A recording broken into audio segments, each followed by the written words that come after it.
Amados irmãos, eu estava em dias de férias e de repente, pode acender as luzes, eu tomo notícia, como você, de um atentado muito sério que aconteceu a um jornal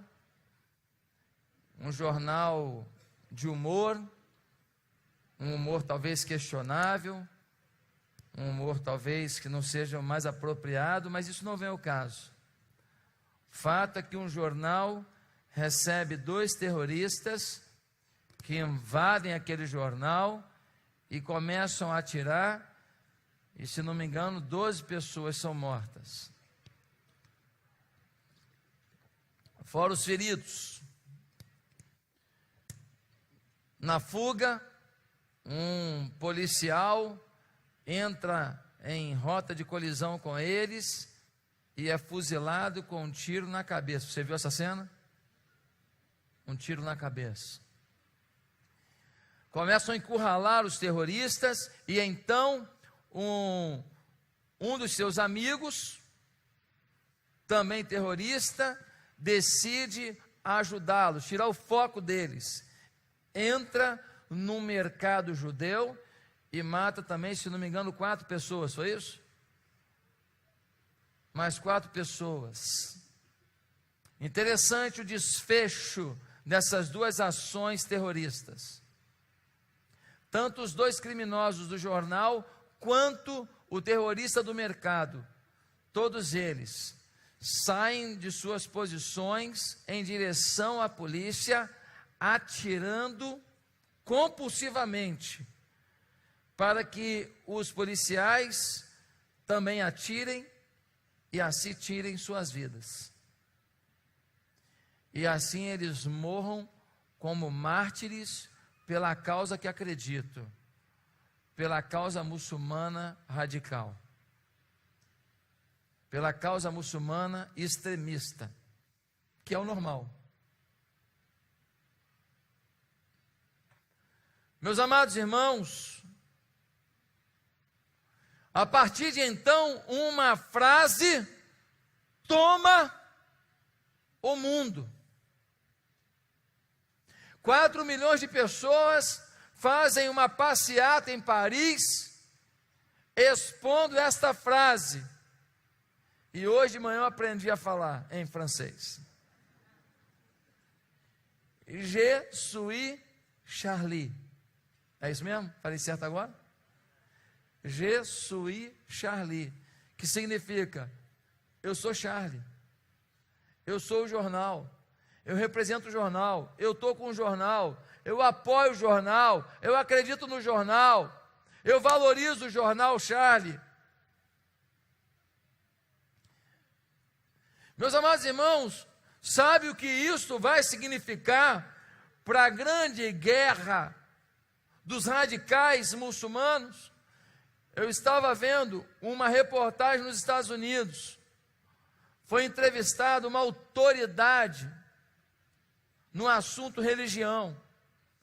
Perguntaram para ele quantos líderes muçulmanos há no mundo. Ele falou, quantos muçulmanos há no mundo? Ele falou, 1,5 bilhão. Ele falou, e quantos são extremistas? E morreriam por essa causa? Quantos morreriam nesta jihad, nessa guerra santa? Porque não são todos extremistas, mas quantos seriam esses?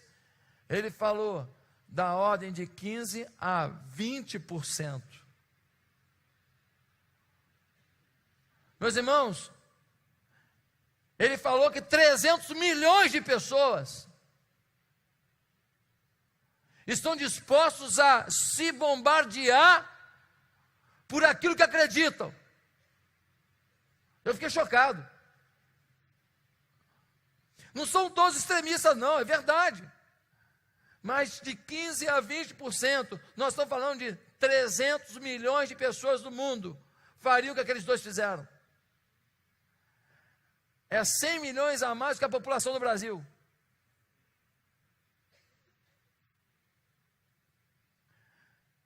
Sabe o que essa frase, Je suis Charlie, vai fazer para impedir isso? Nada. Absolutamente nada. Nenhum extremista, terrorista, está pouco ligando para uma frase que se coloca no peito, escrito, Je suis Charlie, eu sou Charlie, eu estou com um jornal. Ah, pastor, esse povo lá de fora é esquisito, o povo lá de fora é esquisito e daqui de dentro. Um dia desse aumentaram as tarifas de ônibus, não foi? A corrupção pegando fogo no Brasil, é mensalão, nem tinha o petrolão ainda. Obrigado, meu filho, valeu. Fica melhor na televisão, não fica?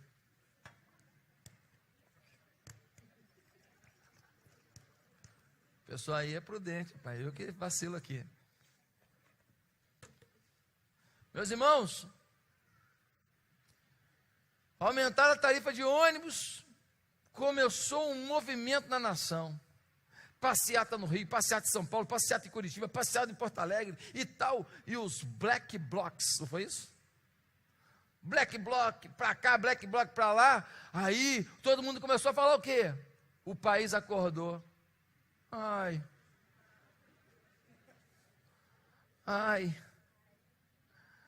Meses depois, eleição no país.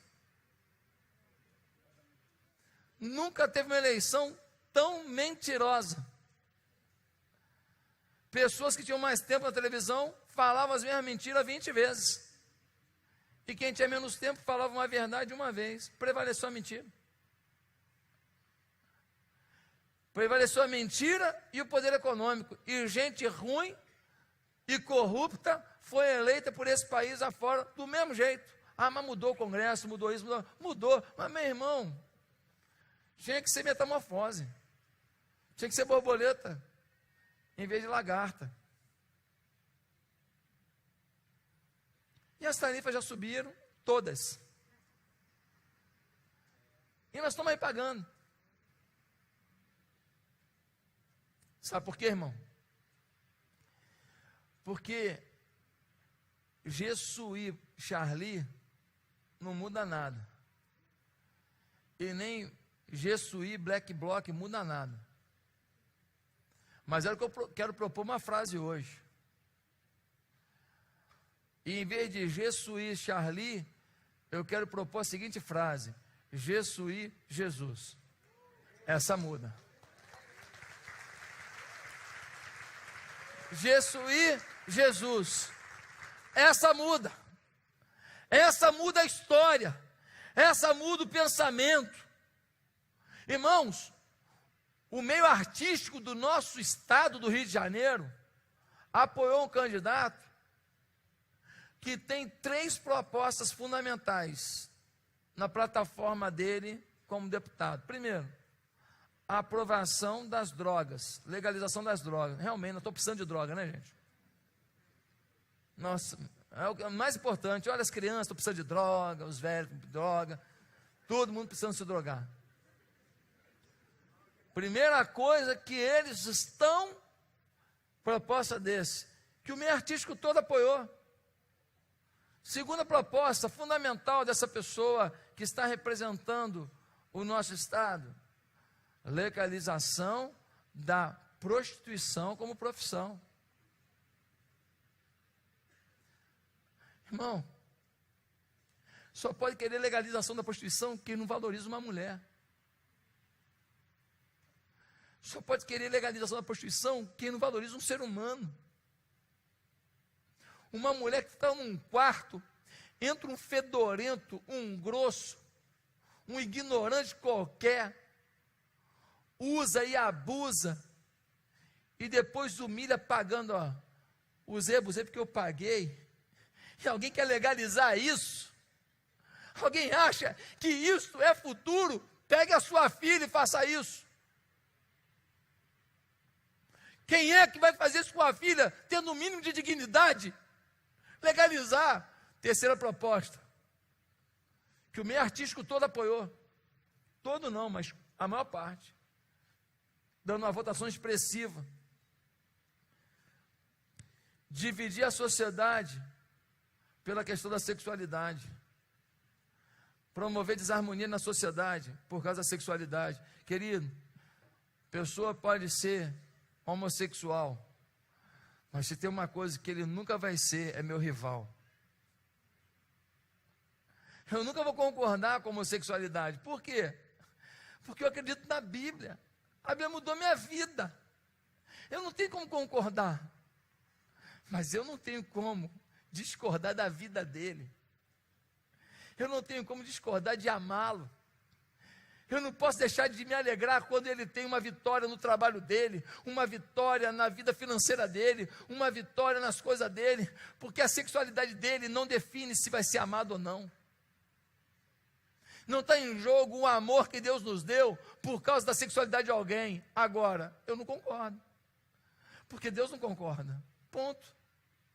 Eu tenho que saber lidar com o outro e respeitar, mas não. Terceira coisa, proposta desse que foi apoiado pelo meio artístico, a lei da homofobia, que a presidente da República agora disse para os seus ministros: eu quero aprovar essa lei.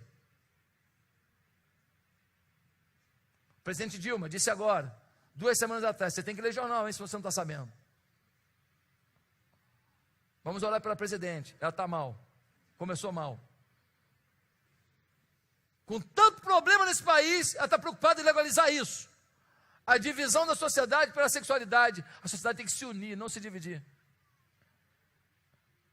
Eu não estou aqui para dividir minha relação com alguém porque ele fez uma escolha que eu discordo, não. O meu amor por ele não está em negociação por causa de uma escolha errada.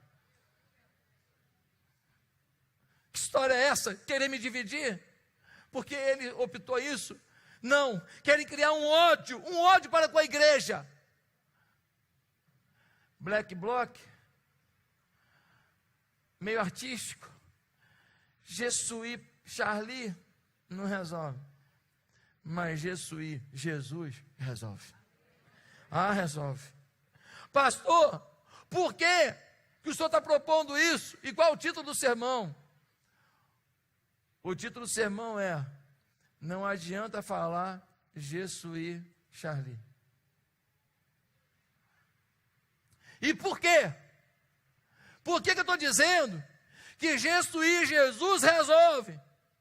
Primeiro, são 2 motivos apenas. Porque não há outro caminho religioso ou filosófico que promova mais reconciliação entre as pessoas do que a pessoa de Jesus. Não há outro caminho que promova a integração de gente diferente, gente que discorda de opinião, do que Jesus. Dá um exemplo, pastor. Jesus montou o seu staff, convidou alguns homens para compor o apostolado com ele. No meio daqueles homens tinha um homem chamado Simão o Zelote. Simão o Zelote, é preciso que você entenda que naquela época de Jesus, o Império Romano havia invadido a Palestina. O Império Romano dominava tudo. Como a gente, na época que Portugal entrou aqui, nós éramos colônia portuguesa. Agora, aquele povo era colônia romana.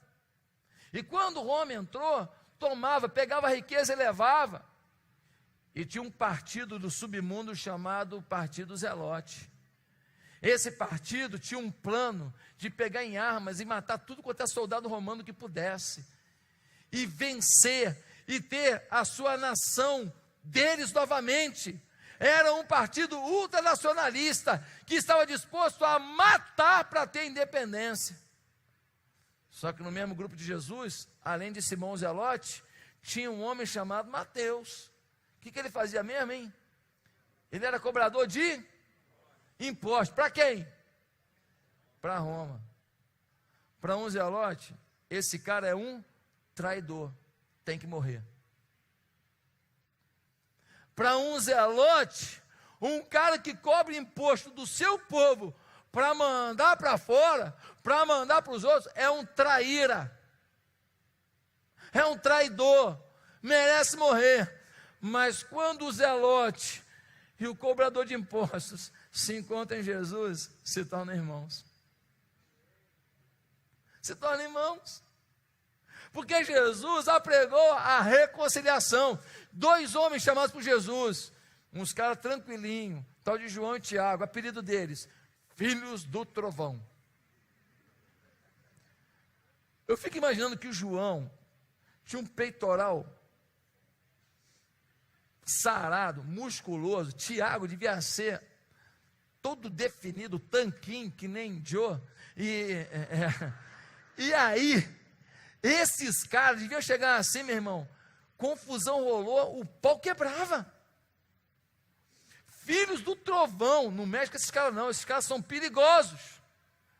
Mas quando Jesus convida, sabe o que aconteceu com o Tiago? Se tornou um cara tão amoroso, tão comprometido com a obra de Deus, que morreu com o pescoço degolado pelo seu amor à obra de Deus. E o que aconteceu com João? Mudou de nome, de filho do trovão, foi chamado de apóstolo do amor. Um cara tão amoroso, que Jesus, quando estava na cruz, ele falou: João, a Maria sabe que eu não sou filho dela, eu sou filho de Deus, mas eu fui gerado no ventre dela. Eu chamei ela de mamãe. Ela está sofrendo, cuida dela para mim, porque você é o homem mais amoroso para cuidar desta mãe terrena que eu tive. E Jesus na cruz, Jesus só pregou amor, ensinou, deu carinho, deu atenção, fez de tudo, fez milagre, ressuscitou gente. Aí um belo dia, as autoridades religiosas estão com raiva dele. Por quê? Porque ele está famoso. Aonde ele chega, multidão se aglomera. Os líderes religiosos falaram: poxa, nós estamos sem moral nenhuma, esse Jesus levou toda a fama agora. Eles provocam o povo. Jesus é levado para ser entrevistado pelo sumo sacerdote e depois por Pilatos. Meus amados irmãos, quando Pilatos vai entrevistar Jesus, no final ele coloca na mão do povo, e ele fala: gente, eu tenho aqui Barrabás, assassino, ladrão, sem vergonha, e eu tenho Jesus. O que eu faço com Barrabás? O pessoal falou: liberta. O que eu faço com Jesus? Não foi a autoridade religiosa não, foi o povo. O povo, Maria vai com as outras. Falou: sabe o quê? Crucificam. Crucificam. Um guarda já dá um tapa dentro da cara de Jesus, o outro já dá uma cusparada no meio da cara de Jesus, ele sai dali, vai para um açoite, tiras de couro, pedaços de metal na ponta das tiras de couro, aquilo rasga as suas costas todas, arranca a sua epiderme toda. Depois, para fazer chacota, eles colocam sobre ele uma coroa de espinhos. Você não é o rei dos judeus? Toma coroa então, uma coroa de espinhos, para que a coroa fique cravada na sua cabeça. Eles batem com um pedaço de pau na cabeça, ela crava no couro cabeludo. Imagina a dor disso. O sangue jorra pela sua face, ele com aquela roupinha, aquele manto em cima como fosse um rei, um manto de rei, com as costas latejando de dor. Pegam uma cruz e dão nas costas dele, carrega. E açoite em cima, e o mestre carregando a cruz. E o povo rindo, chacota. O povo, você e eu somos o povo. Chegou a hora da crucificação. Momento final, ele está prestes a morrer. Ele faz um pedido ao Pai. Qual foi? Pai, perdoa-lhes, porque não sabem o que fazem. Os conflitos relacionais da sociedade não serão vencidos com Jesus, Charlie, mas serão vencidos com Jesus, Jesus. Por quê? Porque ele é o único caminho de reconciliação. Nenhuma entidade, filosofia, religião promove o que o cristianismo promove. Só o cristianismo. Só Jesus. O irmão da nossa igreja foi fazer uma visita na Palestina. Chegou na Palestina, entrou numa igreja, irmãos. Encontrou judeus e palestinos abraçados, chorando e louvando a Deus juntos. Porque Jesus é ponto de encontro. aos pés da cruz o amor flui. Palestinos e judeus adorando, nem ao judaísmo, nem ao islamismo, mas a um Cristo vivo, que mudou suas vidas. Meu amado irmão, se nós não entendermos que temos que caminhar com isso no coração, Jesus, nós não vamos mudar a história, não. Nós não vamos mudar a história do nosso país, da nossa nação. Está faltando reconciliação na tua casa? Pastor, estou querendo que o meu filho entenda isso, meu marido entenda aquilo, estou querendo que o meu casamento aconteça isso, querido. Quando a gente está precisando de reconciliação em casa, restauração em casa, e a gente está tentando, não está funcionando, eu queria te fazer uma proposta. Bota uma frase na sua vida: Jesus, vai para Jesus, se dedica a Jesus, se entrega a Jesus, busca a Jesus, se derrama em Jesus, porque Jesus vai lá e dá o recado. Jesus vai lá e quebranta, Jesus vai lá e traz de volta, Jesus vai lá e reconcilia. Nós queremos às vezes fazer as coisas na nossa energia, no nosso talento, na nossa possibilidade. Não vai dar, porque nossas ações são limitadas. Nem Charlie e nem você, mas Jesus pode. Ele é o princípio, Ele é o fim, Ele é tudo. Pastor, estou com dificuldade na minha vida profissional, quanta coisa. Querido, não abra mão de ser Jesus. Fale de Jesus, seja Jesus, mostre Jesus, revele Jesus. Ele abre a porta, Ele dá um caminho, Ele dá uma direção. Creia nisso, viva isso, busque isso.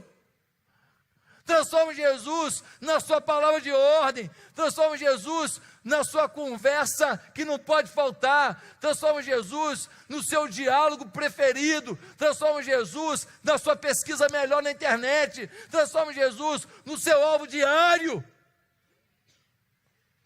porque Ele resolve, Ele muda essa cidade e vai mudar, Ele muda o nosso estado e vai mudar. Ele tem mudado a nossa história, Ele é Senhor de todas as coisas. Porque então, queridos, os conflitos relacionais da sociedade serão resolvidos em Jesus, porque não há outro caminho religioso ou filosófico que promova mais reconciliação entre as pessoas, que a pessoa de Jesus.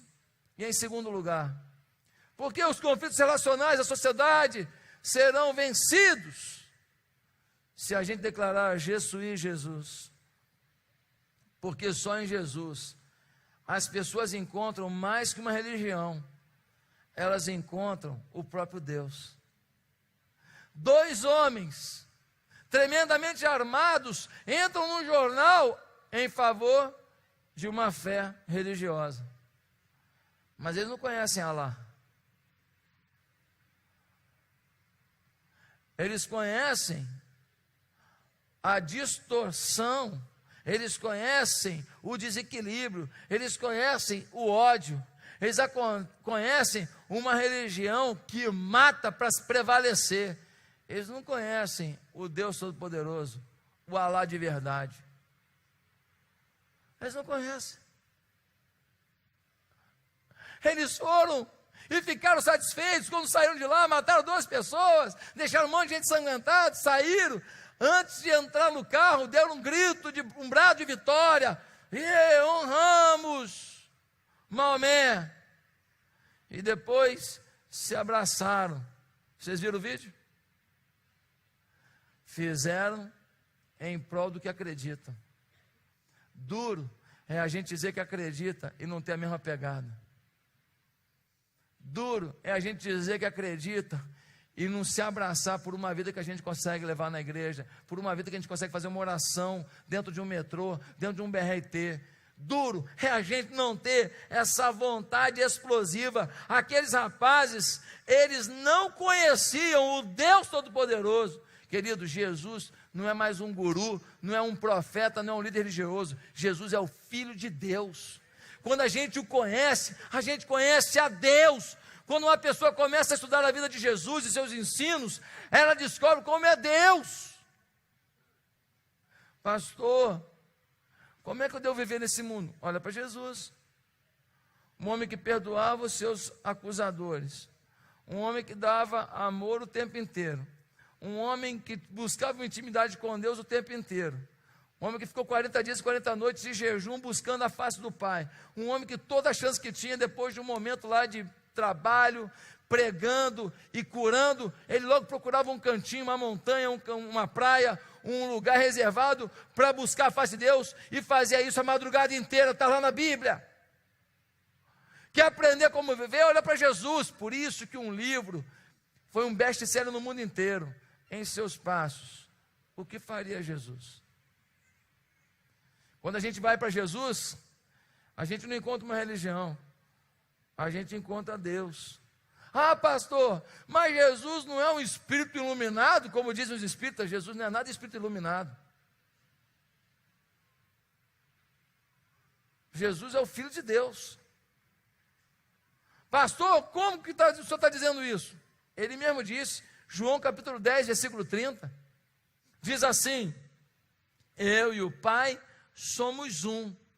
Se Jesus e o Pai não são um só, então ele é um mentiroso, então ele não é espírito iluminado coisa nenhuma, ele é um mentiroso. Ou você acredita em Jesus, ou você descarte Jesus. Ele disse, eu e o Pai somos um. João capítulo 17, versículo 22, e eu dei-lhes a glória que em mim me deste, para que sejam um, como nós somos um. Um dia os discípulos falaram, Jesus, mostra-nos o Pai. O que ele respondeu? Eu estou com vocês esse tempo todo, vocês ainda querem ver o Pai? Olhem para mim e verão o Pai. Irmãos, essa é uma verdade central do Evangelho. Jesus não é apenas um cara legal, que fala coisa bonitinha. Ele é o Filho de Deus, Ele é o Salvador. Ele se entregou numa cruz por nós, e nele nós podemos todas as coisas. Ah, meus amados irmãos, soube de uma mulher crente, mulher simples, moradora de uma favela. O traficante, o filho dela começou a se envolver com o tráfico de drogas. O traficante matou o filho dela. Tempo depois, o traficante que matou o filho dela foi preso. Foi preso e a mulher foi lá visitar o traficante. Ele não queria recebê-la, ela insistiu. O rapaz que matou o filho dela acabou vindo. Ela levou bolo, ela levou fruta para ele.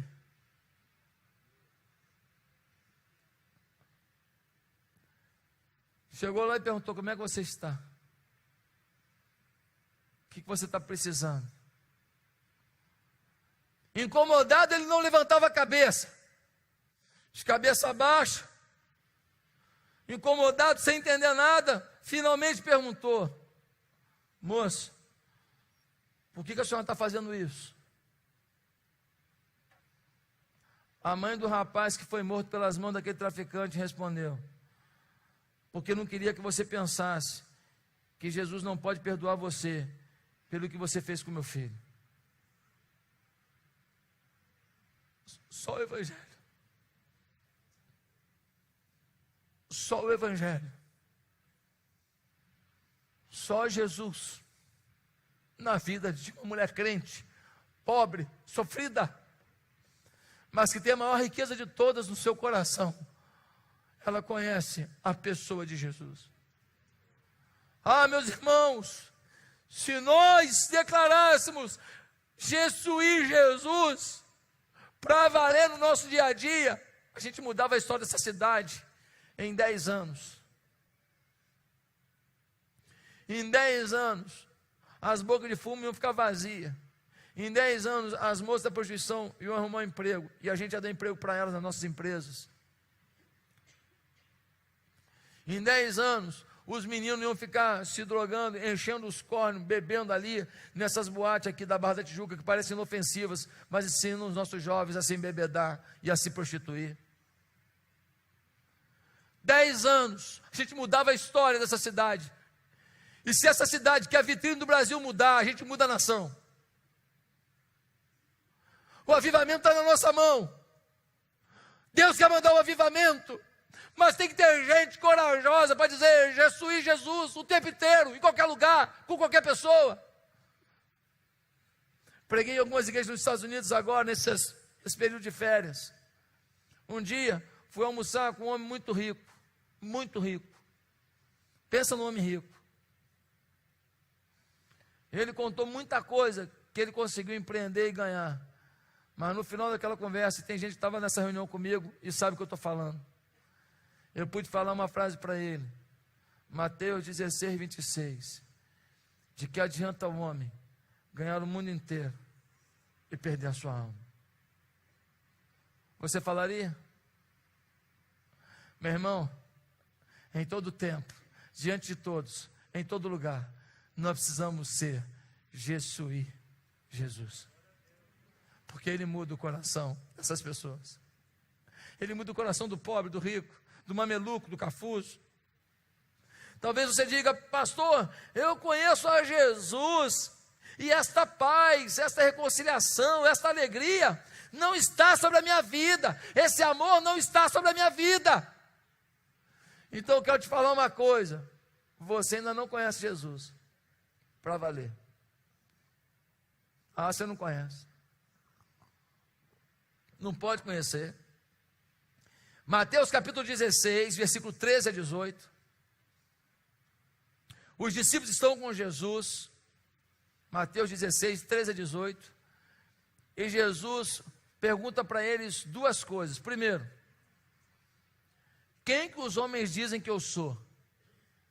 Eles falam, uns estão dizendo que o Senhor é João Batista. Gente, isso era um baita elogio.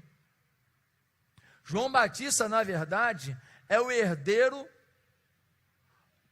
do sumo sacerdócio de Israel. Ele é filho de Zacarias, que é da linhagem de Levi. Tinha que ser da linhagem de Levi para ser sumo sacerdote. Na verdade, na época, tinha 2 sumos sacerdotes, Anás e Caifás. Só por isso havia problema, que sumo sacerdote é um só, não pode ser 2. Mas é porque um era o oficial, o outro era o que foi colocado para fazer o que eles queriam. E calaram o primeiro, Anás e Caifás, o seu genro. Mas o sumo sacerdócio, a liderança espiritual da nação de Israel, pertencia a um homem que não comeu da comida do templo, mas comeu gafanhoto e mel. Que não frequentou o templo, mas que foi habitar no deserto. Que não botou roupas sacerdotais, mas foi botar uma roupa de camelo. Pele de camelo. João Batista era a personificação da destruição do sacerdócio em Israel. O povo estava longe de Deus. Eles falam, uns dizem o Senhor João Batista, um elogio. Outros dizem assim, que o Senhor é Elias, um baita profeta, um homem tremendo. Mas aí Jesus faz uma segunda pergunta, e vós, quem dizeis que eu sou? Sempre Pedro para frentex. Pedro para frentex, Senhor, tu és o Filho do Deus vivo. Jesus falou, sempre você, Pedro. E Jesus fala para ele, disseste bem, porque eu o sou. Eu não sou Elias, João Batista, pessoas maravilhosas, mas eu sou algo muito acima disso. Eu não sou profeta, eu não sou sumo sacerdote, eu sou o Filho do Deus vivo, eu sou Deus encarnado. Quem vem a mim, de maneira nenhuma lançarei fora. Quem vem a mim será transformado. Quem me conhecer terá unção do céu sobre si. Meus amados, a resposta não apenas declara sobre Jesus, mas declara sobre quem responde a pergunta. Pedro declarou que estava preparado para um dia ser o grande líder daquela igreja que foi implantada em Israel, porque ele reconhecia a autoridade e a unção sobre Jesus. O pastor Eovaldo Ramos, ele conta uma situação muito interessante. Ele conta que um missionário mostrou para ele um panfleto que os muçulmanos estavam usando para evangelizar. O panfleto dizia assim: eu conheço Jesus, você conhece Muhammad? Provocando as pessoas a quererem saber mais de Muhammad. Eu conheço Jesus, você conhece Muhammad? E então, quando deram esse folhetinho para o pastor Ariovaldo Ramos, que é uma pessoa extremamente inteligente, perguntaram para ele: qual seria a sua resposta se o muçulmano lhe desse esse folheto? Agora ouça a resposta do pastor Ariovaldo Ramos. Ele disse: se alguém me entregasse esse folheto, eu diria: você não conhece Jesus, porque se você conhecesse, você seria cristão.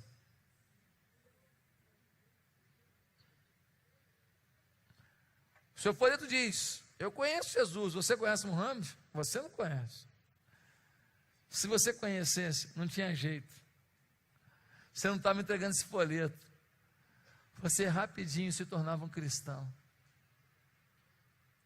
Meu amado irmão, tem um pessoal por aí que fala muita coisa sobre Jesus. E tem um homem que ele nem está falando como um evangélico.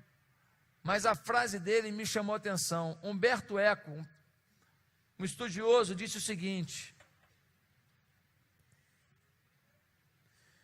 eu tenho uma dívida com a igreja, pois mesmo que Jesus não existisse, o simples fato de haver um grupo de seres humanos capaz de imaginar alguém como ele traz esperança para a humanidade. O simples fato de ter um grupo de pessoas que pensam em alguém como ele traz esperança. Jesus é a nossa esperança. Ah, pastor, eu sou um ungido de Deus. Querido, o ungido de Deus é Jesus. Nós somos os privilegiados que podemos servir a esse Jesus, e ainda temos um monte de presente que Ele nos dá. O ungido é Ele. Se alguém um dia dizer: não, que eu sou ungido, eu sou... irmão, prega Ele na cruz, 3 dias depois volta e vê se ele saiu. Se ele sair, ele é ungido. Se não, querido, o ungido é um só. Deus falou nesses últimos dias para o seu Filho, que é a expressão exata do seu ser. E tem uma frase que a gente fala aqui na igreja, que ela precisa ter apenas uma ressalva: o melhor de Deus está por vir, em termos da nossa história, porque o melhor de Deus não está por vir, já veio. O nome dele é Jesus. Já veio, já está aí, já está agindo, já está mudando vidas, já está mudando corações, já está tocando na gente, já está transformando casamento, já está fazendo aquele cara meio abrutalhado dizer: eu tenho que tratar essa mulher melhor, Jeová. Já está fazendo aquela mulher que aprendeu a não confiar em homem, porque o pai dela era assim assado, falar: meu Deus, o meu marido não pode pagar a conta do meu pai. Já está fazendo o filho dizer: meu Deus, o meu pai pode ser isso, aquilo, aquilo outro, chato, o que for, mas eu tenho que honrar meu pai. É a palavra de Deus. Já tem gente largando droga, bebedeira, um monte de porcariada, prostituição, pornografia, dizendo: eu preciso viver de forma santa, para ter contato e conhecer melhor esse Jesus. Jesus está mudando a história de multidões, inclusive da sua vida. É a Ele e por Ele que nós vamos viver. Eu quero terminar dizendo que eu soube de um irmão, consultor de empresas, renomado, baita consultor de empresas. E um dia, ele foi fazer uma consultoria, dar uma palestra numa multinacional, e quando ele chegou lá, naquele ambiente empresarial, profissional, cheio de limites, não pode falar disso, daquilo, e ele disse o seguinte: estou muito grato a Jesus Cristo, Deus que se fez carne por estar aqui. É um prazer conhecê-los. Vim trazer algumas informações de negócios e liderança e sou grato a Jesus. Deus que me veio em carne e que marcou esse encontro.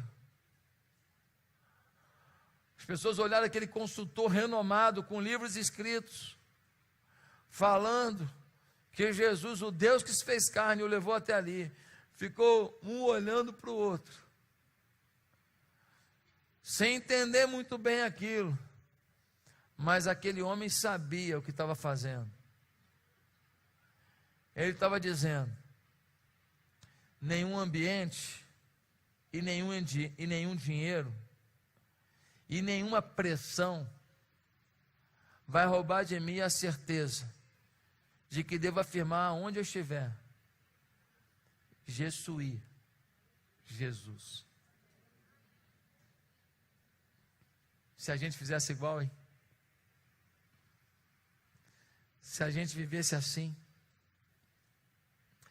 se a gente decidisse a partir de hoje, aonde a gente fosse, com qualquer pessoa que a gente andasse, independente da posição econômica, social, cultural dessa pessoa, se a gente decidisse colocar na pauta do dia a frase Jesuí, Jesus, eu sou Jesus, a gente se lembraria que na verdade nós somos Jesus. Mas como assim, pastor? Ele não está mais aqui em forma carnal, mas a Bíblia diz que ele agora habita nos nossos corações. E onde eu vou, Jesus está indo. E onde eu toco, Jesus está tocando. E quando eu falo, Jesus está falando. E quando eu cuido de alguém, Jesus está cuidando. Jesuí, Jesus. Ou talvez você prefira I am Jesus. Ou talvez você prefira falar numa língua africana. Depois você fala aí. Não importa o idioma, mas importa a postura. Jesuí Charlie não tira as divisões sociais que se alavancam sobre o mundo na questão da sexualidade e na questão religiosa.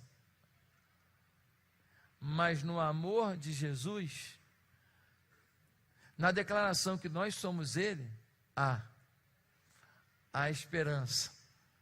Podemos mudar a história. Que você possa, ao final desse culto, declarar de todo o seu coração, em qualquer tempo, em qualquer lugar, na minha boca e na minha vida, não negocio, declararei com gestos e palavras, Jesuí, Jesus. Talvez alguém aqui me diga assim: pastor, achei muito interessante, mas eu não tenho esse Jesus na minha vida ainda não. Esse Jesus não mudou minha história não. Eu não tenho essa vontade de falar isso, de viver isso. Eu não tenho essa força para fazer isso. Provavelmente você precisa então hoje tomar uma decisão. Tudo começa com uma decisão. Um dia eu decidi ser pastor. Eu era analista de sistemas, trabalhava numa multinacional americana, decidi ser pastor. Aí fui fazer seminário, fui estudar, tal, levou anos até ser pastor. Mas um dia eu tomei a decisão. Um dia, a Bianca deu em cima de mim, né? Ela decidiu, né? E aí ela ficou, né? Investiu, né? E eu investi. E a gente se conheceu no retiro de carnaval da Convenção Batista Carioca. A gente não casou no mesmo dia, mas a gente decidiu namorar de forma bíblica, de forma bonita.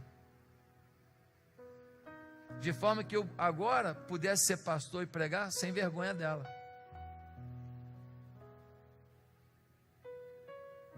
Um dia eu tomei uma decisão. Anos depois veio o casamento. Anos depois o primeiro filho morreu no ventre dela. Ficamos juntos. Anos depois, o primeiro filho que vingou, o Lucas, que está com 15 anos. Anos depois, o segundo filho que vingou, o Gabriel, que está com 12 anos. Tudo começa com uma decisão. Qual é a sua decisão? Você quer declarar: eu sou Jesus? Quero pedir que todos curvem a cabeça agora. E se você quer hoje começar uma nova vida em Jesus, eu tenho 2 minutos apenas, que eu estou além do horário. Eu tenho 2 minutos, mas eu preciso te dar essa chance. Se você hoje quer entregar sua vida a Jesus de todo o coração, quer viver em Jesus de todo o coração, se você quer hoje começar uma nova vida em Jesus para valer, se você quer andar e as pessoas notarem que você é Jesus, então eu queria te convidar a agora fazer uma oração comigo, dizendo: eu quero Jesus como Rei da minha vida, Senhor da minha vida. Você quer isso? Onde você está? Repita comigo: Santo Deus, hoje eu fui tocado por essa palavra de defesa da fé, e eu quero ser parte disso. Eu estou sentindo Jesus tocando na minha vida. Eu quero pedir perdão dos meus pecados e quero me entregar a Jesus agora. Por isso eu digo: Jesus, entra na minha vida. Eu quero que as pessoas notem que eu sou Jesus onde eu ando, onde eu vivo, onde eu trabalho, onde eu estudo, onde eu brinco.